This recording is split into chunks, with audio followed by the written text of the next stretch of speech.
So my name is Eric Luden. I'm the founder and owner of Digital Silver Imaging here in Belmont, Massachusetts. We started back in 2008.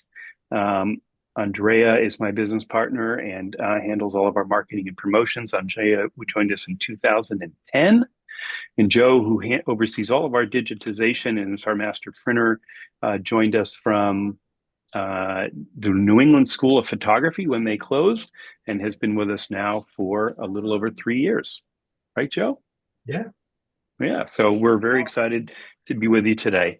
What we're going to do is we're going to give you a little overview of kind of some history here around silver gelatin so that people understand a little bit about where we're coming from, the technology involved, and how we kind of do the work here. So one thing we thought we would start with is just a brief video about our place and about our process. So Andrea is going to cue that up, and we'll show that for the first part of the webinar. It's a short video. I think it's just under a minute.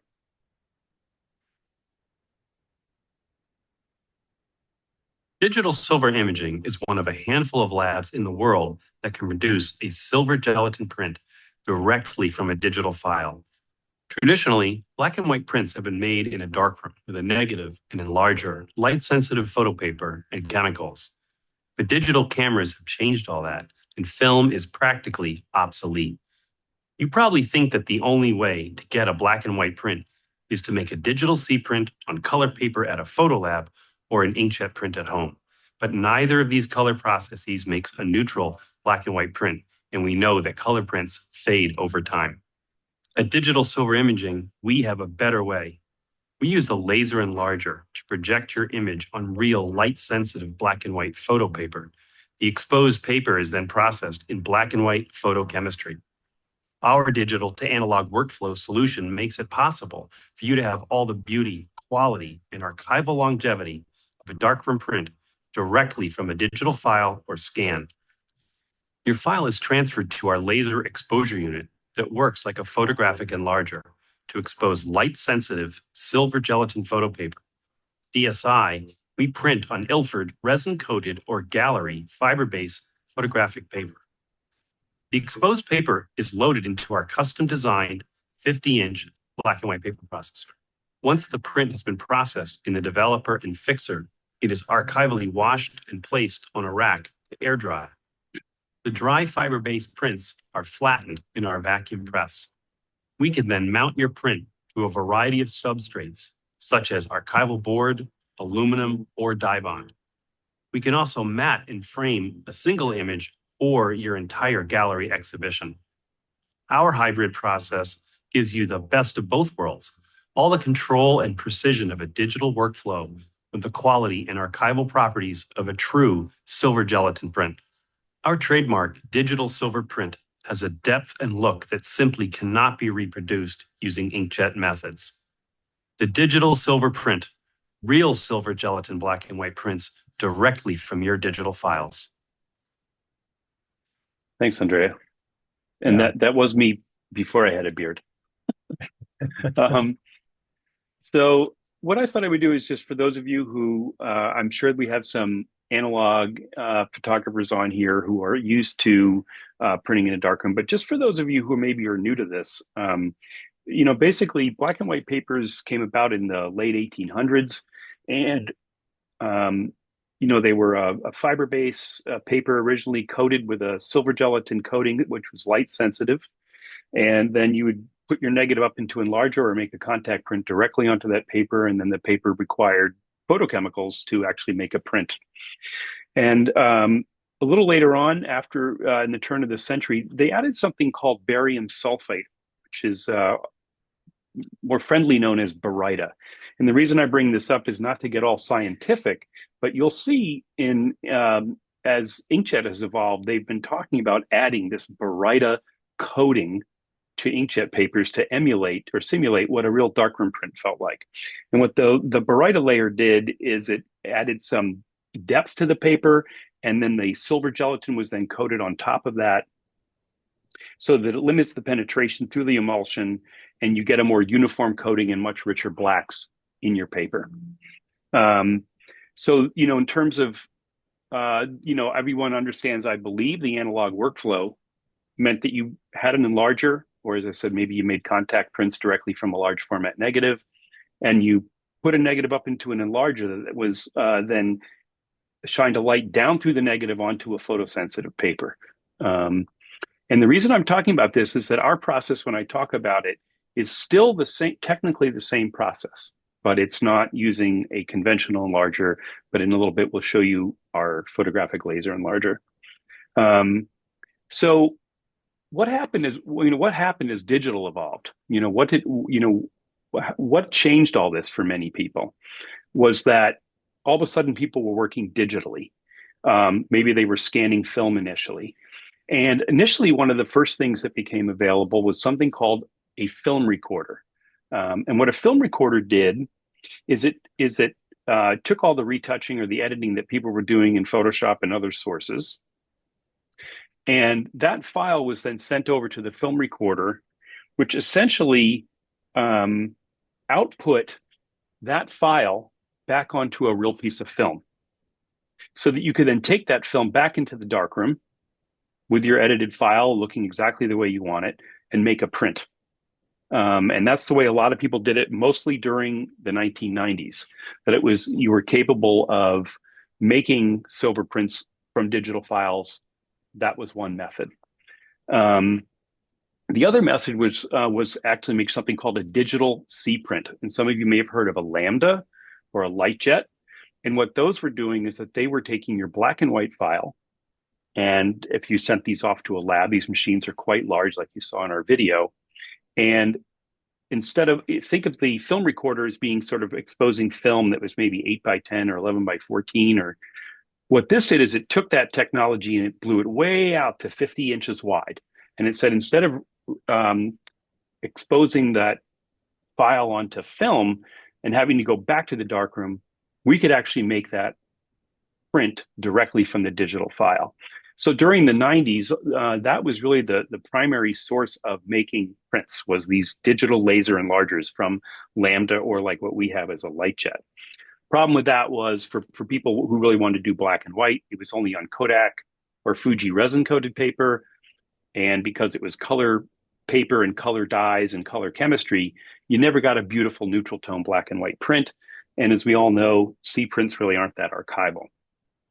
Um, the next kind of thing that evolved again, mostly in the 90s, was the development of inkjet technology. Some of you may have heard of an iris printer. That was early on, and that is kind of where the term G-clay came from. Iris printers were a big drum printing process that allowed ink to be applied to the surface or sprayed, as G-clay means, onto the surface of a fine art paper. And again, that was kind of early on, mostly in the 90s.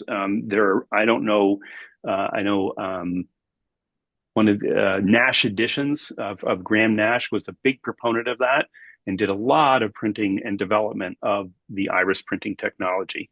And then there were HP printers, there were NCAD printers, Epson printers, and Canon printers that have significantly advanced over that time.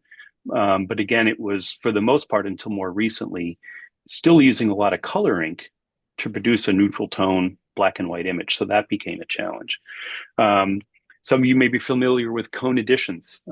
John Cone has developed a system called piezography, which is a system you can use. It's all black ink, and it involves taking your Canon, your Epson printer, kind of pulling out the heads and putting the piezography head and system into the printers.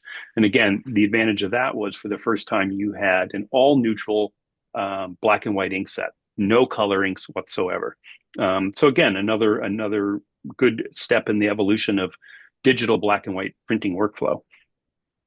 And then in 2006, Ilford finally figured out how to take a black and white silver gelatin paper that could be put into one of these laser enlargers, like the light jet or the lambda, and using this red, green, blue laser assembly, it would expose the paper directly from that digital file and then be processed in black and white chemicals. So for the first time, you could go from a digital file, a black and white digital file that you'd edited in Photoshop or whatever, And then that file would then be transmitted through the laser onto this light sensitive Ilford paper that was dedicated for the intense exposure of a laser process.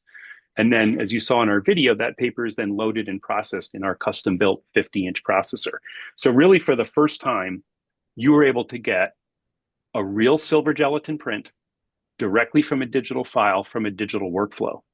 And I'll probably reiterate this later in our conversation, but people often ask then, well, what is this? I'm holding this print you made for me. What do I call it? You call it a silver gelatin print. It's still a silver gelatin print. The light source from years ago was a condenser enlarger exposing a paper. And now we have a laser light source that's still exposing a light sensitive Ilford paper back onto this fiber based paper or resin coated paper processed in liquid chemicals. So you get a beautiful Nutritone print processed in chemicals and with an archival wash. So that's just a little kind of, I wanted to give you that little bit of background of kind of the evolution of digital printing for a black and white workflow. And we're going to kind of turn this over to Joe for a minute, because what we want to talk about is a little bit is about people often then ask, well, how do I prepare my files for black and white printing? So, Joe, I'm going to turn it over to you, and hopefully we can get some questions coming in, and we'll answer them as we get them. But go ahead, Joe. Thanks. So, hi. I'm going to actually share my screen while I do this, so you don't have to look at me the whole time. Nobody wants to do that. Let's share this one. Okay. So normally when you are printing a regular color photo, you are editing the colors and all that different stuff to make things pop. But in black and white, I think it can be a little tricky because you only have one thing that you can really change, and that is the tones. Like how bright and dark either the whole image or parts of it are. So the two common ways that you're gonna do this, either in an Adobe product like Photoshop or Lightroom, or Camera Raw, which is all similar. Or there's another thing I'm going to show quickly that's called the Nick Software's the Silver Effects Pro.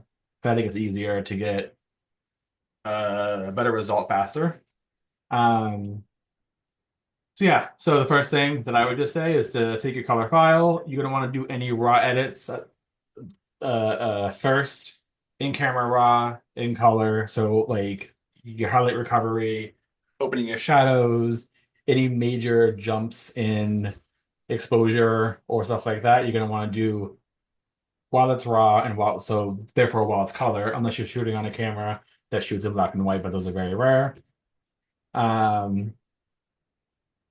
So what I like to do in Photoshop, there are 1,000 different ways you can make something black and white, but the best one that I find is Channel Mixer. There's a monochrome button, and off the bat, this tends to look the best. The black and white one, and the saturation just turned down, kind of look flat and dead. And this one off the bat looks better. There's some things you can do. You have your different channels. You have 3 channels of light, and you can tweak those until things look good. It doesn't always do much, I don't think.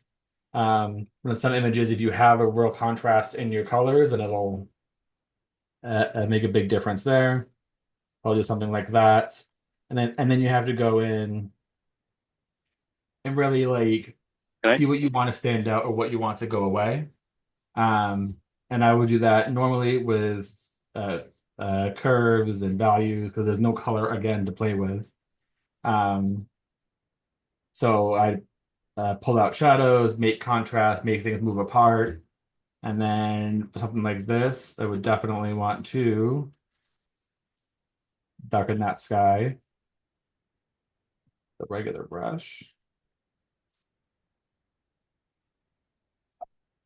Oh, come on.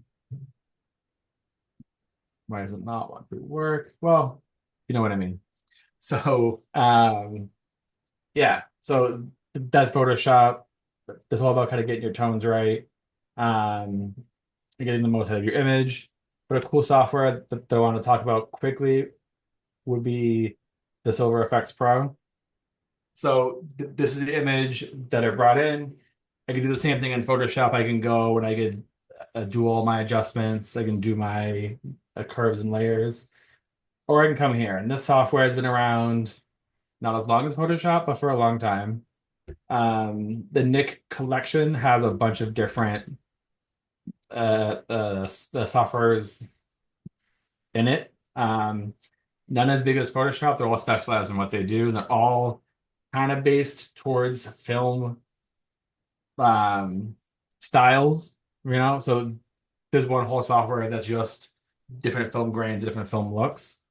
But this one is purely based on black and white editing.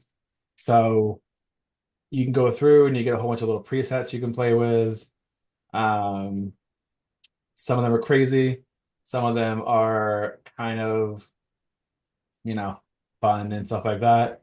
But this one I really liked, starting off with Loki. But then like Photoshop or like Camera Raw, you could have the little changes you could make. I like the dynamic brightness because you can brighten an image without losing your highlights. I want to make sure I have some nice blacks. I like a contrasty print when I print fiber or silver. Um, and you can do all of your stuff there. We make sure our highlights are not going to blow out. And something like that, I would start with make a print and see how it looks. Um, so those are some of the quick ways that I would edit for the black and white. Are there any specific questions about editing? Oh, I already see one about silver effects. It works on TIFF and JPEG files. I don't think it works for RAW files, but the only one I had on me was a very old Fuji file. It might work with more modern RAW files, but I don't think it's meant to be a RAW processor. So I would still do your RAW processing in Adobe Camera Raw or your Camera Raw, the software of choice, Capture One, whatever. And then bring a high-res TIFF into it, unless I'm just missing something and it does actually work on RAW files.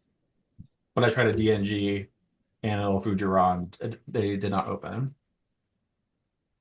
Yeah, it also, I'm just going to chime in here on Nick because I use it all the time. It also works as a freestanding app and as Michael mentioned in the chat, as a plugin to Photoshop.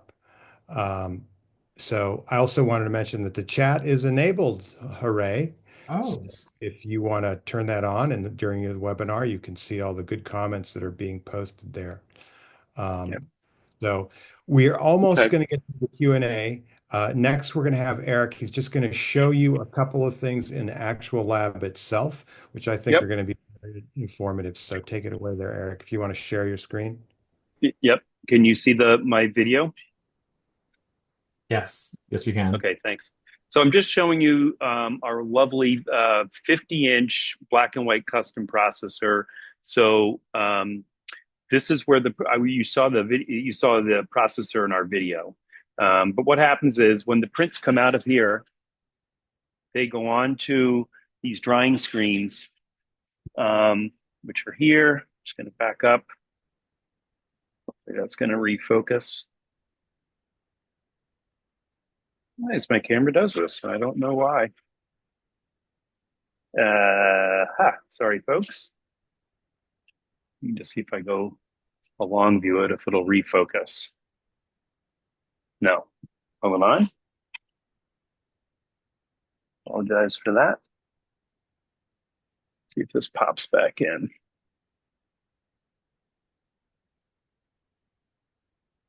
Okay, there we go.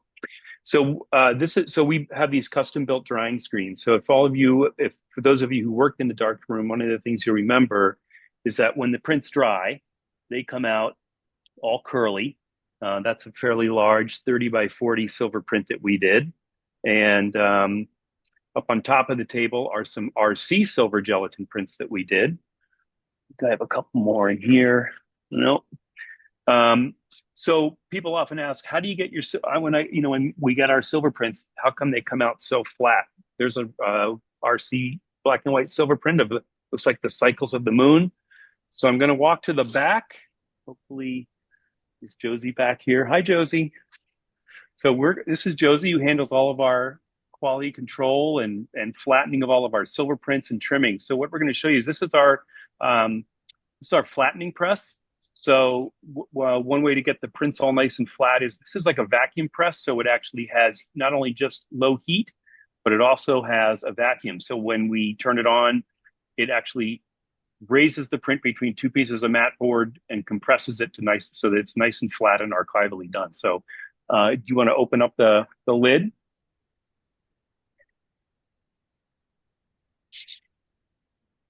And there it is.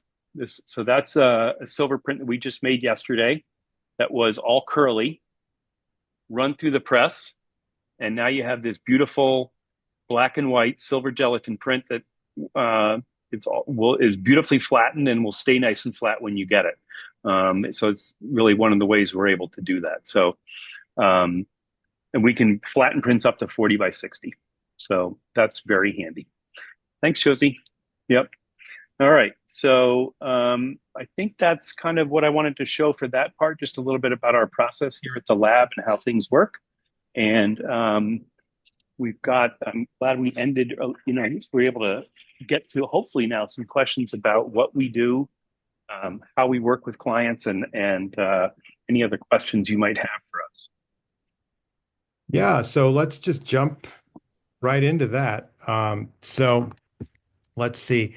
A question that James asked is one of the main selling points seems to be the archival longevity. And this is what I'm most interested in, producing artworks that are made to last the test of time. Could you please explain more about the archival side of the printing method and how it compares to other methods such as inkjet? And you're welcome, James. Yeah, I can jump in on that. And essentially, the silver gelatin print process we know has been around for a long time, and any print that is properly printed, exposed, and then properly washed is considered one of the most archival print processes available. Mr. Henry Wilhelm, who is like the lead sort of person on this topic, has often said that a silver gelatin print properly done is like the Cadillac of all printing processes. So the one thing we don't have yet is is true test of time. We have silver gelatin prints that have been around for 30, 40, 50, 60 years. We don't have inkjet prints that have been around that long, so we can only base our information on accelerated fade tests and things like that. And it's not to say that some of those aren't accurate, and they claim quite long. They claim very long a life, but we also were told that about Fuji Crystal Archive prints, that they were going to last 60 plus years, and we've seen issues with Fuji Crystal Archive prints shifting in color in less than 10 years. So, from my standpoint, I still think the beauty of this process is its archivability and the fact that it's completely neutral in tone as a print, because you're really dealing with silver and light and black and white chemicals. Just going to fix my camera again. Yeah, so we have a question from Daryl, and I'm going to put that out there, which is, if I can kind of paraphrase Daryl's question, he wants to make a 30 by 40 print. And his question is, can he make a crop date by 10 test for his 30 by 40 print and then scale it to 30 by 40? But I think we have a better solution for Daryl with a proof print. And maybe one of you guys could explain how our proof prints are set up. Yeah. So we have a couple different people asking about proof prints, so some in the chat too, which is fun. So with the proof prints, what we do is, do I have one lying around? That'd be awesome. I do. Let me grab one. That worked out well. So for a proof print, we have something like this. This is the full image zoomed in, right? And then this is the full image as it's printed. This is not the best example because there's a lot of big white in the background. So if you're printing a 20 by 30, then we'll blow it up to a 20 by 30. We'll crop a square out, to print it here. Then on the same sheet of paper, you'll see the whole thing is zoomed out. just so you can see the tones throughout the entire image. Another thing that we offer is called a print sample promotion, and that way you can get a little 8.5 by 11 of the same image on both a fiber and an RC paper. Then you can see the difference and how it's a little different on both. Fiber has more contrast and more gloss, where RC is kind of flat, which is not always a bad thing. It works for a lot of images. And I Yeah, just and the, posted a link to the print sample promotion in the chat. And I think that one kind of that image was, was really kind of a little difficult to see Yeah. what a proof print is. But that's one of the ways that I think is a good way of explaining is we give you 100% of the image. So in Daryl's case, that would be 30 by 40. We try to pick a critical section, like if it's a portrait, we would do around the face and print that at 100% next to a reduced size of the entire print, so you get a feeling on how the tonality is overall and how the whole print fits together. So hopefully that explains it. So I saw a thumbs up float through the screen there, so it's good. yeah. And if the other thing we can do on request is that we have also done strip tests, meaning that instead of the 13 by 19 version, if you really want to see your whole image at maybe 8 inches tall by 40 inches wide, we can do that as well. But that's upon special request, and we can certainly talk to you about that. We've done that for other people. Somebody might say, I'm doing a show of all 30 by 40s. I really would like to see this at actual size, and we can make you strip tests. So just call us and talk to us about doing that as well. Hopefully that answers your question. Yeah, so next we have Nicholas who asked, I said, I'm printing from original black and white film. Will the silver gelatin prints look significantly better than pigment? And what is the most important reason I should consider printing on silver gelatin? Well, I think one of the things I talked about in my conversation is that really one of the major beauties of this process is you get a completely neutral tone black and white print, because so that is one advantage. Um, I do believe from my experience, I'm not going to sit here and say one is better than the other, although I'm a little biased. Um, but I do think that because you're exposing silver in a paper as opposed to applying ink to the surface, even with the Baryta layers that you get in, like a Hahnemühle Photorag Baryta or a Canson Platine or something like that, I still believe that when I look at a silver gelatin print, I see more of like a three-dimensional feeling, a little more depth to it, and that's what I think you would notice as a difference. The other question I do get asked, and I'm not sure if it's appeared in the chat or the Q&A, is um, if I take a 35 millimeter negative and I make a 16 by 20 print on my favorite paper in my darkroom, and then I send you that negative to digitize it, which we do here as well. We have a really awesome digitization system for digitizing film. And then you make a print, am I going to notice a difference? A couple of things. I think one of the differences will be we have one black and white paper we can work on that is made by Ilford dedicated for this process. It is what I would call an air dried fiberglass finish. So we don't have matte, we don't have warm tone, we don't have all some of the options that are still available. We are limited to one paper, but in terms of quality, and you're holding a darkroom silver gelatin print in one hand versus a digital silver print in the other hand, they are still both silver gelatin fiber prints. And yeah. Okay. We have a good question here from Catherine. It's kind of multifaceted. So Catherine says, I shoot raw, edit in Photoshop.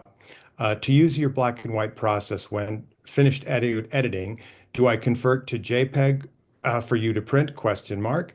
I can get the print as good as I want uses calibration, but it may still require some tweaking for blown out whites or dead black? Question mark.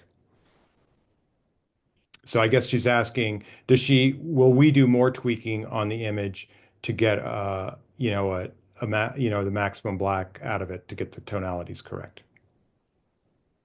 We will if you need us to. So a lot of times, if you're calibrated and uh, you're on a calibrated monitor, everything looks good for you, and you're sending us a great file, oftentimes we don't have to do anything. And we won't unless you ask us to, or if you ask us uh, to give it a once over or do things that we think might be needed. Um, a lot of people send us files that are good to go and just look great on that paper. Some people will tell us, "Hey, listen, watch the shadows or check this. I feel like this is getting blocked up," and we'll go and make edits we know that image would need based on the process that we all know how it comes out. Like we know how it prints. We do it every day. Um, so it's a case by case. But if you're calibrated, odds are you're going to be pretty good. And I Yep. just want to throw something out there about our process, which I have noticed this on my own prints, is one area where I think that our silver gelatin prints really excel is because, inkjet is dots on paper and it does a really great job. Not knocking inkjet at all. Um, but because our black and white process is a true continuous tone process, I've noticed that I often am getting more subtle and better shadow detail than on an inkjet print. So when we were showing those images, we specifically picked a lot of images that were very dark in tonality. You can't really see that on the screen, but those were all printed as silver gelatin prints, and I think that the photographers selected this medium for the printing for that reason specifically. I want to address something that Joe, when the question was about, working with you on your files. Excuse me. So we do offer two levels of printing. And I think this is really important to understand. We offer a custom print price and what we call our direct to print price. So custom print prices, I would recommend if you are working with us for the very first time and you haven't made a print with us, and because then we will look at files. If we see blown out highlights, we will look at that. If we see things that look really blocked up, we will contact you. When you use our direct to print service, which is saves you some money, and it really does mean it goes direct to print. Those files are going directly to our servers and right onto the LightJet and onto the silver gelatin paper. But we're not spending time to go through all those files for you using our value print service. So again, what's the number one thing that you need to work with if you're printing, Joe? Calibrated monitor. Thank you. A calibrated monitor. Please make sure you invest in one of these devices today if you're getting into printing, whether you print with us, another lab, or or even on your own. A calibrated monitor will save you headaches and frustration because it's really trying to get you into a more controlled environment um, of keeping things con- better contained, I guess is the better way I can put it, best way I can put it. So anyway, I hope that answers the question on if we work with you. Absolutely, custom. We can do all sorts of things together. Once you're in a groove and you just want to, if you feel things are coming out fine and you want to save a little money, we have some prescribed sizes in our value print selection, the direct to print section. You can go and just make prints directly. Yeah. So, um, Eric, I also think that maybe what might need a little clarification too, because when you were giving a lab tour, you were passing prints and you were saying on the rack, this is a fiber print, and these on the table are RC prints. So maybe we could clarify that before we get into a couple more questions here. Yeah. So our fiber-based paper is a true like double weight fiber-based paper. When it's the one I showed you that gets all sort of curly, people might be familiar with things like Kodak multigrade fiber, or some of the other older papers that were around that were required extra washing and extra time. And those are typically they were either matte or glossy. We only have a glossy that is air dried. And the resin coated paper, RC paper, which is going to feel like when I say resin coated or RC, those are like the prints you got back from your photo store. It's a plastic based photographic paper. For that is what resin is. It's a plastic coating on the bottom, and that surface is a little flatter. It's like Joe mentioned, it's a pearl surface paper is what Ilford calls it. So those of you again who printed in the darkroom and used to buy Ilford multigrade pearl, that's exactly the finish of that paper. Um, Yeah. and I noticed someone said, "Can you ferrotype the papers?" We don't use that. That was a drum. For those of you wondering what that is, that was a drum that you fed your prints through. That was like a dryer, and would make the papers even glossier. We do not have that. All of our fiber prints are air dried flat on screens. Yeah. So I just want to reiterate, if you have a question, please post it in the questions tab. But I am still monitoring the chat because there are questions in the chat, but it's difficult to go back and forth. So James, hello, James. James Lewin asked, one of the main selling points seems to be the archival longevity. We've talked about that a little bit. And this is what I'm most interested in, producing artworks that are made to last the test of time. Could you please explain more about the archival side of the printing? We already addressed this I think we already addressed this question. So, but I also want to say one thing about the archival side of our uh, fiber-based product, the silver gelatin print, is it's printed on an alpha cellulose base, which is pretty much the same paper base that uh, that black and white prints have been made on for how long do you think, Eric, that they've been using alpha cellulose as a base for paper? Since the late 100 1800s. So late, more than that. So, and the technology in this paper is not new. It's all old technology. The one big difference is that the emulsion is panchromatic instead of being monochromatic. So you couldn't use our paper in a dark room with a darkroom safe light because it's light sensitive to all the light spectrum as opposed to just blue light, which is what traditional photo paper is. And that's just to increase the ASA of the paper to get really technical on that aspect. But, the technology in this paper is also from, 150 years ago. So it should last as long as every other black and white photo paper. So that was my own little 2 cents there. So I'm going to keep going through the questions here, gang. And I'm going through the chat now. I'm going to try to get rid of some of these chat questions and then can please, again, in the Q&A, because it makes it so much easier. Um, and there's also some great comments in the chat. So, Yeah. okay, hold on, hold on. Okay, here's a great question from Gary. Gary says, I want to print 5x7 image on 8x10 paper. Should I size the print to 5x7 or 8x10 with white borders? You can do either. So if you're doing a custom prints, then you can give us a 5x7 and say you want it an 8x10 paper, and we will do that for you. You can tell us if you want it bottom weighted and whatnot. Um, or you can send us a file that's already canvassed out the way you want it. Makes my day that much faster. I love it. But if you're doing our direct to print, then you're going to want to canvas it out beforehand regardless. So for custom, it's up to you. But for direct to print, has to be canvassed out the way you want it. Yeah, if it's a 1/4 inch or a 1/2 inch border, you can automatically add that in our direct to print service. But for what you're saying, Gary, if you wanted to use our direct to print service for that, you'd have to, as Joe said, canvas it out, which is set it up ahead of time in Photoshop. Okay, so good question here from Gerald. How to recognize the print as silver gelatin? Is there a certificate or logo with that print? No.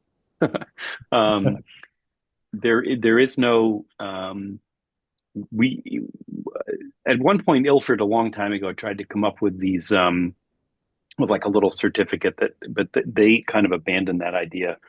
Um, I mean, I guess maybe it's just for us old timers who've worked in the darkroom, um, in that you'll know the feel of a silver gelatin print over even one of the like the inkjet Baryta papers, just because of the base and the feel of the paper. You can also just by it's like that kind of weird thing where you look at people often look at the surface of a print to try to see you know where's the ink.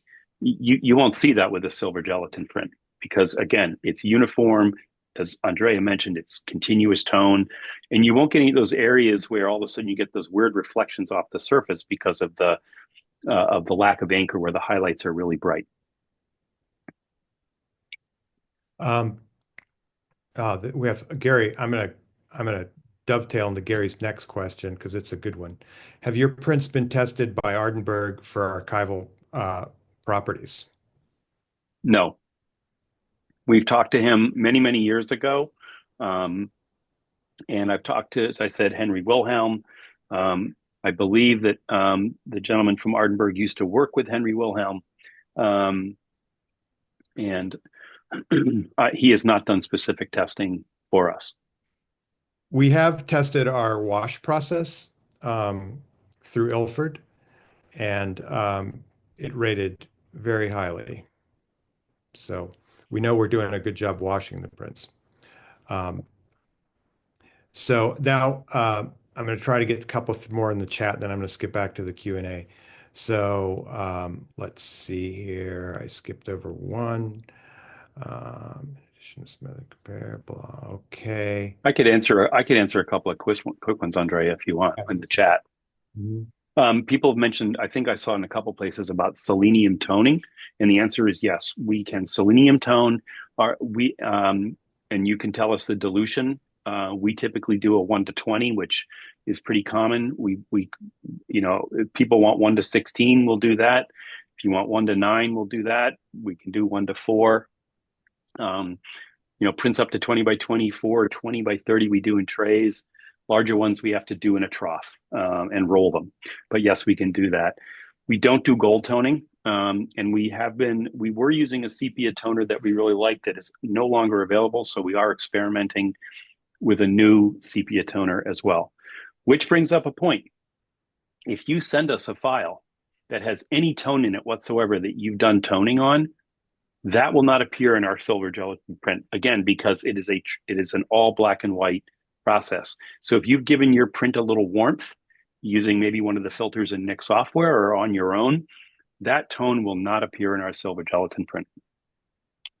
So, gentlemen, I'm sorry about that little lapse there, but we should try to keep our answers brief because we have a whole bunch of questions. Yep. So, Aaron asks, brightness is a challenge. Any insight as to how I should be viewing my brightness level on my monitor that gives the most realistic transferred rendering of my file for silver gelatin printing? Yeah, I'll quickly answer that. So if you're calibrating your monitor, which I believe that Aaron said in a later message that they are calibrating their monitor. So when you're calibrating, one of the things that you can change is luminosity or the brightness of your screen.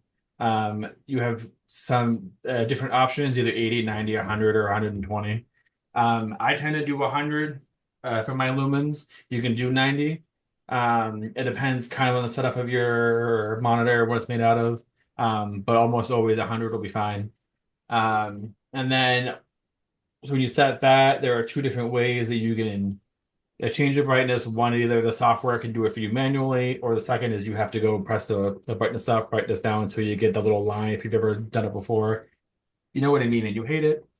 But then not after that, not changing your brightness. Like if you could remove the brightness keys from your keyboard, that would be ideal. And that's how you make sure that your brightness is accurate to prints or to the image itself, I should say. So that would be the way I would get your brightness locked on, is to do it when calibrating, and then don't play with it. Okay, great. So we're going to keep moving through the question. So Jim asks, I process in Lightroom and convert to black and white and export the file. Do you prefer JPEG or TIFF? Also, I saw something about a starter pack. Please discuss. I'd like to compare your print to my screen view. Thanks. So I'm going to answer the last half, and maybe Joe, you can answer the first half. So yeah, that's the print sample promotion, and I posted that in the chat. However, just by being on this webinar, I am also going to, you'll also get that in your follow-up email. I'll put all the links that I post in that follow-up email. And when we post this video on YouTube, I'll put that in the comment section below. So no worries there. That is our print sample promotion. So Joe, the first part. The first one. So I always say TIFF. Just personally, that's my the go-to. With any JPEG, there is compression and there is loss. Um, so TIFF would be the most archival file format, but we can print from both. So if you don't want to have to send massive TIFFs around, a JPEG is totally fine. That's, yeah, unless you're going direct to print, Yeah. and then our direct to print service, which is all online, you have to use a JPEG.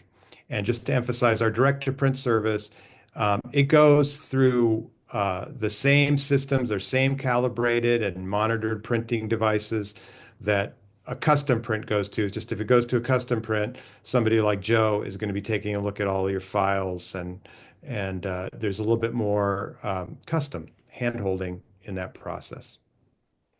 So for example, if you have a spot on your sensor and we noticed it going through, we'll email you back or give you a call and say, hey, I'm not sure whether this is a spot or not. Can you look at the file, or do you want to send us a new file? It's got a couple of spots, or et cetera, et cetera. So that's the difference between our direct-to-print service and custom.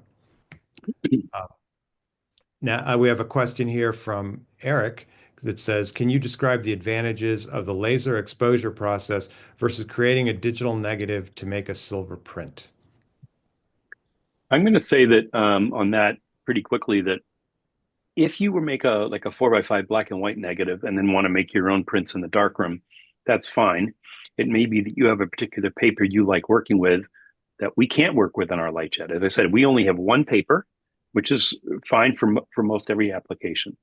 The second thing is if you're making really big enlargements, I would say maybe over 20 by 24, there is always fall off on the edges of an enlarger compared to a light jet, and which is how our exposure process works. So if you're making really super enlargements from your LVT or digital negative, you may notice some fall off on the edges, whereas our process, you won't. Right. And I also have to say, cost-wise and time-wise, let's say you make a proof with us, like we were talking about earlier, and you want to make a change. Because our process is digital to analog, you can make that change digitally very quickly and very affordably, and then process your final print. Or later on, if you want to go change that, you don't have to go through that entire darkroom process of trying to burn and dodge that print in. Once you've got the file the way you like it, you can print it exactly that way over and over again, which is great for editions. So Jim asks a good question. Is your fiber paper graded 2 or 3, uh, or is it variable contrast? So the paper in the digital world, there is no grade or grades to the paper or variable contrast because all of that contrast and tonality is controlled by the source, which is the digital file. So no, the paper is not graded or variable contrast. It's basically one tone, and you control the contrast and everything from your negative, your digital file. Mm-hmm. So Randy asks, how does the look of your fiber-based paper compared to the old Agfa Bravura paper? And Eric, both you and I are old guys, so we should be able to answer this question. Yeah, Agfa Bravura was a really beautiful cold tone fiber-based paper. The Ilford paper that we use, for those of you who can remember, it is made on the old Ilfabrom Gallery emulsion, which I know people are going to say, well, that was graded. So take the graded question out of there. It is that emulsion. So it's slightly more warmer, say, than Ilford multigrade fiber. But the beauty is there is still more silver in it, and therefore you get a richer tone, and it tones beautifully. Okay. So that Revere question has been taken care of. And Jim asks, I'm familiar with calibration for color correction. What is calibration in black and white?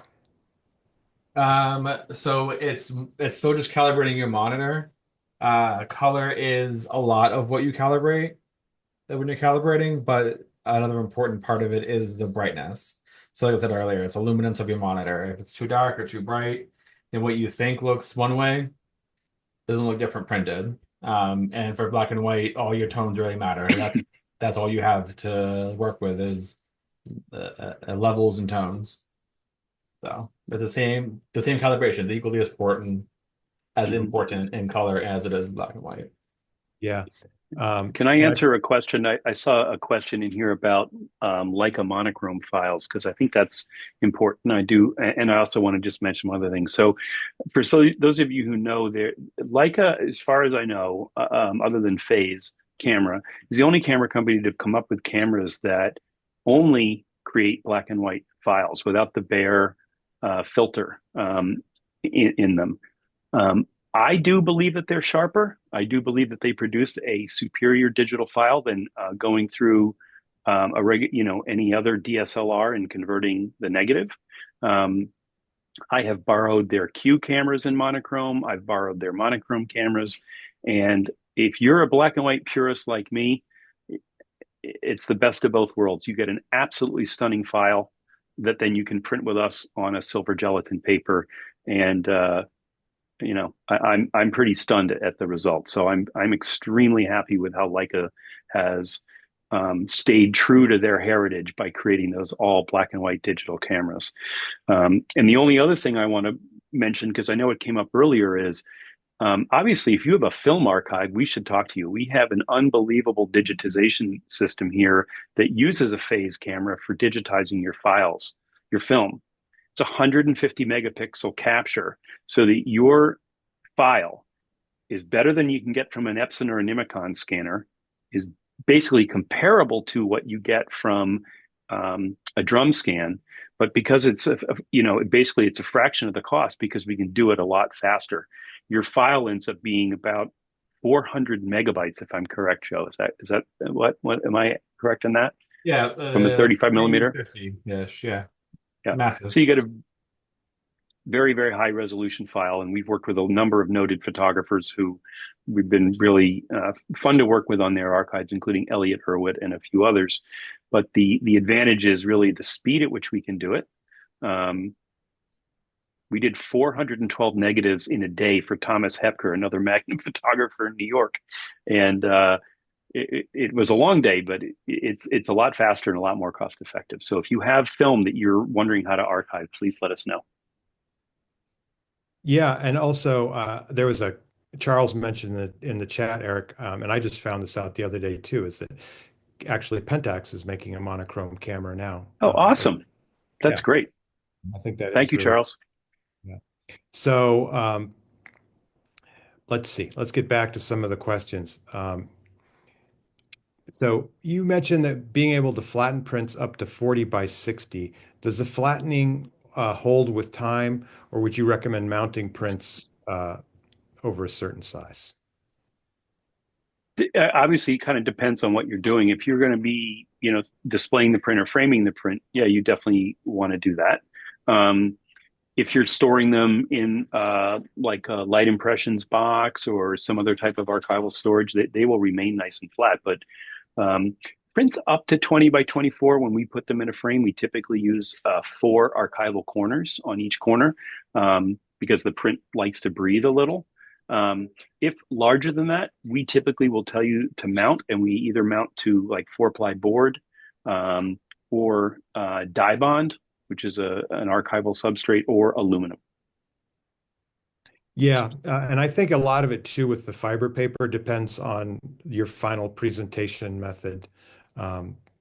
as well. So something like a traditional frame and mat are going to do a pretty nice job of keeping that print flat. But if it's just a big maybe print that's in a folio, something like that, then maybe mounted is a good idea. That's my opinion. Um, so, Michael, thank you for reposting this question in the Q&A.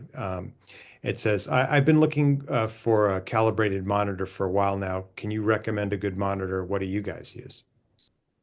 Yeah. So there's a lot of great ones out there, great companies. Photo specific, you'll see like the BenQs are really good, NECs are pretty good, and ISO is great monitors. A little trick that I utilize at home is I have a gaming monitor, which have to look great for when you're gaming. And they are calibratable. I mean, I made up a word. They're able to be calibrated, um, and looks great.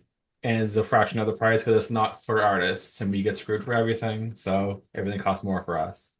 But yeah, those three brands, BenQ, ISO, and NEC are really good. But personally, at home, I have a Dell that I calibrate a Dell gaming monitor. So it has a large color space and is calibratable. Yeah. I have a BenQ and I just got it about maybe a year ago and I really like it. They're really nice. I have those here, but Mm. yeah. Okay, so let's moving on. Is there any updated, Nicholas asks this, information on the archivability of RC paper?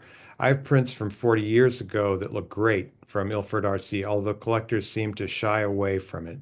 Does that hold true for current RC papers? They're going to be the same.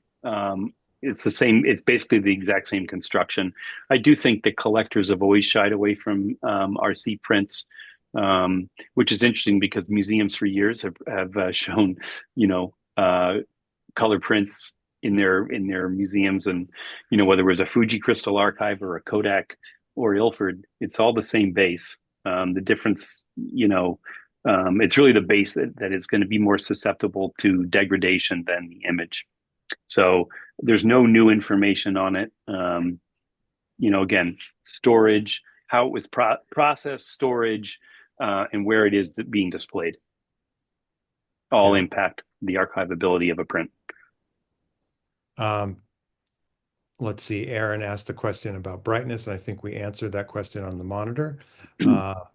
What is the suggested file DPI for a 20 by 30 or a 30 by 40 print? Good question, Marshall.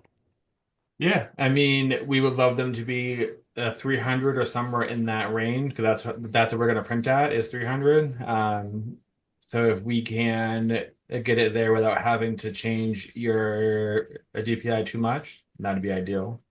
So Let me just add two things to that because Joe's right. I mean, what we don't want you to do is to take a file that came natively out of your camera at 12 by 18 and try to make a 40 by 60. And we've been hearing, a lot about gigapixel. Is that the right name of it, Joe? that's one. Yeah. So there are a couple of softwares that say they do a good job on making images larger. I have been a fan of just one thing only so far, and that's just going in using Adobe, and their product is called Super Enhance, I think. Super Resolution. Yeah. I think Yeah. it should be called Super Size Me, but it's super resolution. Um, and that will allow you to take a file and double it just once. And obviously, there's a lot of AI being utilized in any of these softwares, whether it's Gigapixel or Adobe. Um, I have just noticed less so far. I can say that the little bit I've done, I've noticed less degradation and less digital artifacting using super resolution than some of the other plugins. Um, yeah, and I also want to make this pitch again, which is for calibration. And I know a lot of people are thinking, well, this is black and white or, monochromatic image. As long as my brightness is fine, I don't need to calibrate my monitor. And that's not true. because your monitor drifts. And also, as Joe mentioned, you want to get the right gamma in there. So um, calibration is still important, and a calibration device now is cheaper than ever. I think Calibrite has a device that sells for $100. So, a large print is going to cost you at least that much. So you should really calibrate your monitor. So that's my get off my little soapbox there. Yeah. And we have a question from Michael, which is how safe is sending your non-replaceable slides to be digitized? I think Yeah. it really depends on your carrier, right? I mean, we've never had a problem, and I'll knock on wood.